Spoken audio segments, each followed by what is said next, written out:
Ladies and gentlemen, welcome to Malifaux, and I have the pleasure of narrating for you another hard-fought and bloody game.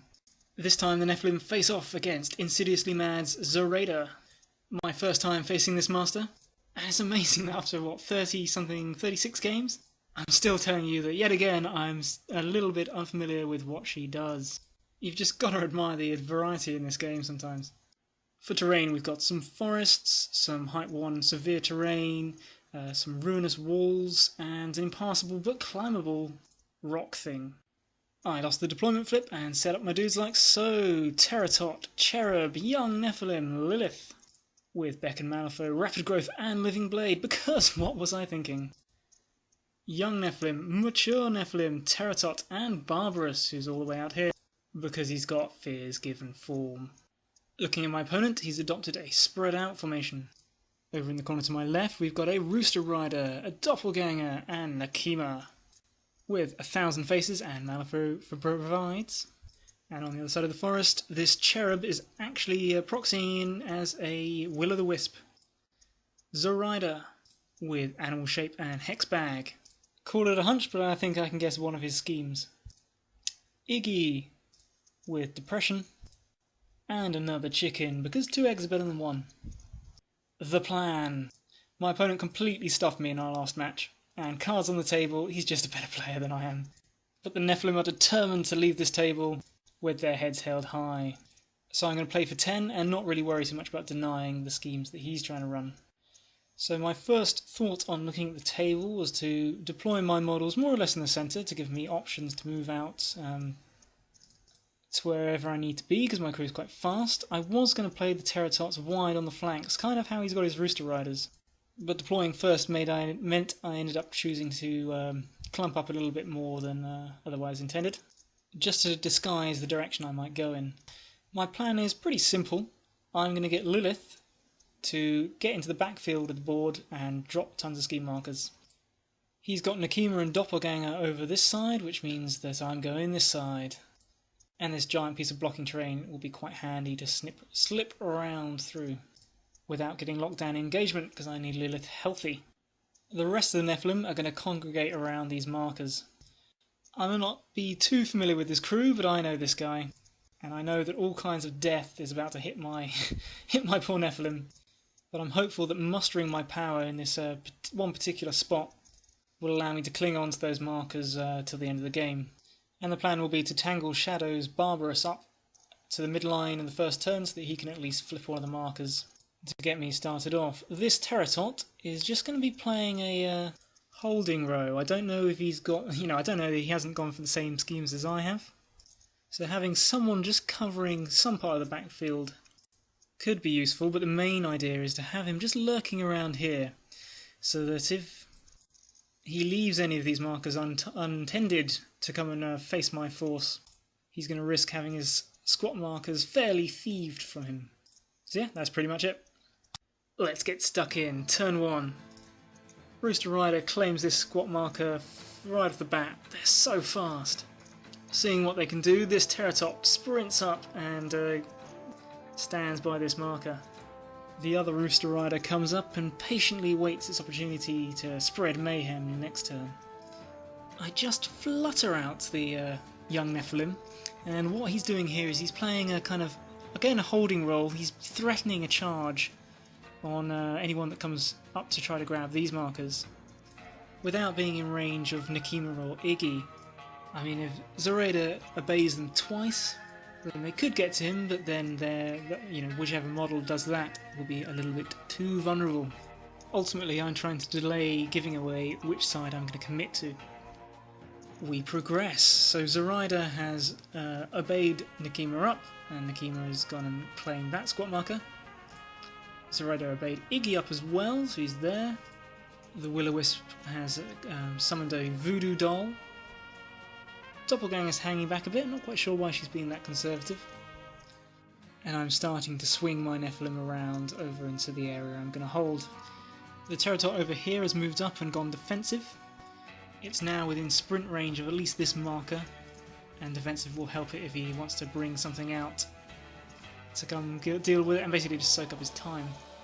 Mature Nephilim is hanging back until last, just to make sure it's absolutely safe, as it's the only thing I've got to threaten Nekima with. And Lilith has moved out from the trees, Tangle shadowed the Pteratot, swapping it up for Barbarous. And in my excitement I've made a mistake and placed the Pteratot here for some reason. It should be in base contact with Lilith. Give me a break, guys. It doesn't make a difference to the game. Okay, so not quite sure what happened here. Basically, when the doll was summoned, it then hemmed my young Nephilim that was here. So Lilith, when she activated, set up her trees to block line of sight to Iggy. But then the doll activated and walked back through the forest, so he could get line of sight on it. I don't know if this is something the Will-o'-the-Wisp could have done, as I don't have its card, but it could also be that we just lost concentration. Life goes on. Barbarous claims me the marker, nimbles over, and hits 3 damage onto the rooster, and I think Fear's Given Form will be rather interesting next turn. Iggy puts 4 burning on the voodoo doll, and my Nephilim bursts into flames. It's only 4 damage, he can take it. And finally my big bruiser gets into position to be a first activation threat next turn, and I know what's her name, Nekima could get to him, but with the full might of my crew against her, I think that'll end up being a trade in my favour. At the end of the turn I find out actually how the voodoo doll works. My young Nephilim takes its 4 damage for burning, and then the voodoo doll takes its 4 damage for burning, which causes 4 damage again on my Nephilim, roasting it to death most horrifically. Fuck. I can't take that kind of firepower. That child has got to die. We head into turn 2, look at that hand. All the rams. It's like the guild's wet dream. I'm sure he went first, because I don't think I won initiative at all this game. But I can't work out what he did. I think maybe he hemmed the mature with the voodoo doll. I then lost no time in charging Iggy with the mature. That 10-inch threat range can be quite surprising. Oh, fucking hell, guys. I don't do any damage to him. I got a min damage of 4. A melee 6 with positive flips, and I can't hit a prepubescent matchstick boy. The Black Joker didn't help, but yeah. Okay, that's not good. That's not good. So the plans are going to have to get quite cunning now. I fluttered the cherub up to be in range, you know, so he's got that 3-inch order, which allows me to take interact actions for 1 cheaper than a normal, and then I shot into combat with his cute little cherub bow.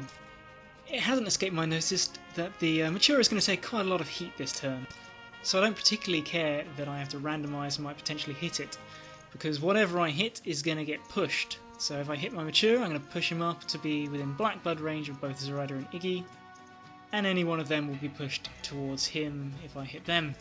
And just make it so that if I'm going to lose the mature, he's going to take some damage as well. Annoyingly, I end up hitting Zoraida with a 1, so I can't cheat lower, and she teaches my cherub proper manners, putting her on a negative flip so I easily miss. Bugger. To make matters worse, instead of dying to Fear's Given Form as I'd planned, the Rooster River survives. He had to cheat quite hard high card to do it, so that wasn't too bad, I guess. But then the devil runs around Barbarous, hits him, I couldn't stop it, and he charges off into the cherub. And we all know how that ends. Fuck! Oh, this is not going well. After all his excursions, the Rooster Rider is clinging on with only 1 wound, however. So now I'm in a pickle. I need this marker this turn. All he has to do now is to get something on here, and I'm in a lot of difficulty. I really don't want to get Lilith sucked into this combat in trying to kill whatever he puts there, even if that's possible. I'd really rather not waste my young Nephilim's efforts on scheme running, but I don't have a mask in hand to sprint my Pteratot. This was a hard decision. Basically, I thought my luck's turned so fantastically shit that I must be due some good luck. I activate the Pteratot, declare sprint, and top deck the 6 of masks. So he hotlegs it to the marker and turns it for me. Attaboy. So this Rooster Rider goes reckless, walks around here, charges for 1 action, and puts 3 attacks in my Pteratot, who lives thanks to defensive. What a hero. I'm just backing up to this picture. I think we forgot about its rampage rule, because by the looks of things it should have charged Nekima, which would have been hilarious. This was my opponent's first game trying out these models, and I had no clue what they were doing. So well, wave the magic wand and pretend the Pterotot lives. Okay, so this was quite an important move. I activated Barbarous. I could have walked him over here, killed the chicken and tried to walk him over here and try to gum up Nekima a bit. But I saw my opportunity to slip into his backfield, so basically all Barbarous did was nimble, walk, and put up his challenge aura. So now he's a threat to both Zoraida and Iggy. Well, he's not really a threat to Zoraida, but it's still applying a bit of pressure, I guess. But he's also, you know, a Tangle Shadows target for Lilith to use to get into the backfield, and I do have the 9 of masks required to do it. And I'm just going to have to trust that Lilith and the young Nephilim between them can get rid of that dangerous looking chicken. Nekima sashays over here towards the mature Nephilim, and he turns around and he's like, and what bitch? She fails the terror test and has to cheat pretty high. I think a 13 came out here to pass it. My opponent's more or less out of decent cards now because his hand sucked this turn. And the mature tanks Nekima's feared blade without a scratch. Oh, but then the shit gets real.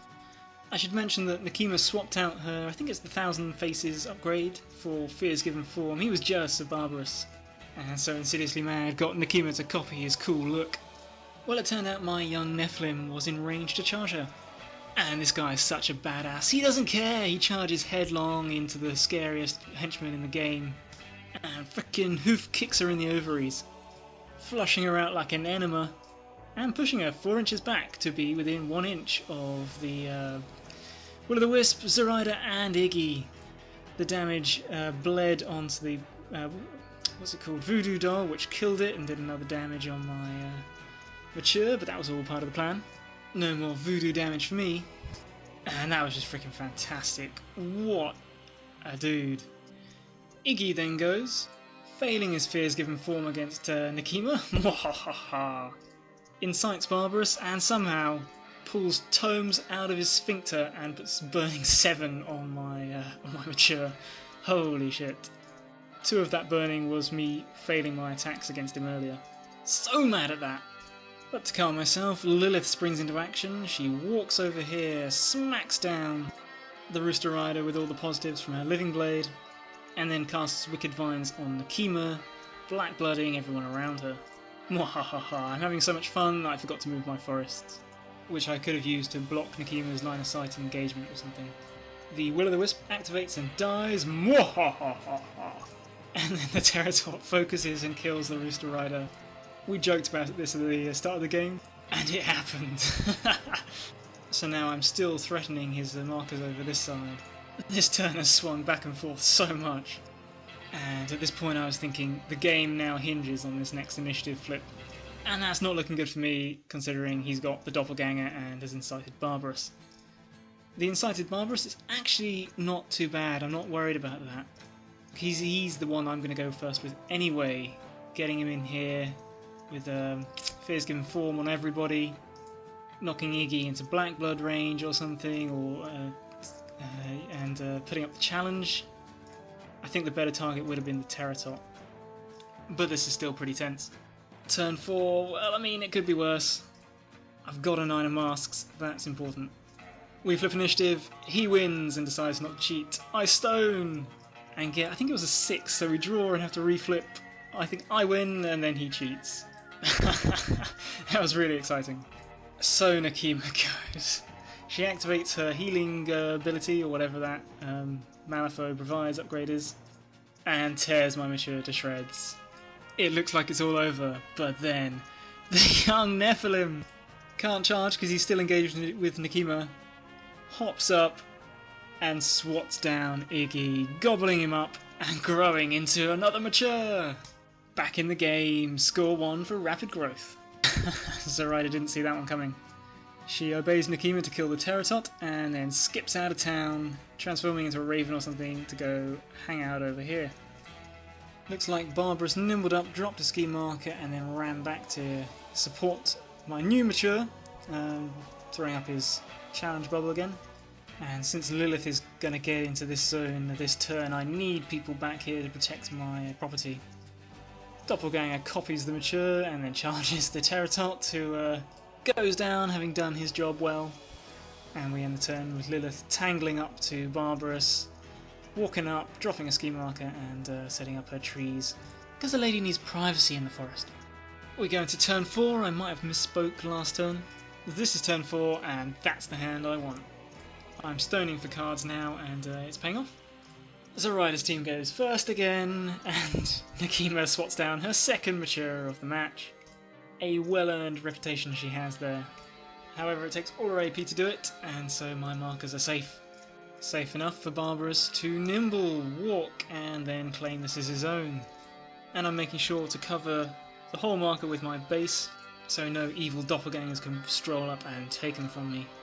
Zoraida then bewitches him and tries to obey him to move off the marker, but he won't budge. Lilith fucks off over here, leaving a trail of markers. She tries to move the forests but fails. And it looks like the doppelganger's got back into position to stop Barbarous from getting any funny ideas next turn. Turn 5, the decider, and my hand was shocking. So I spend my soulstone and pull the red joker into my hand. I'm looking at the board and it's so close.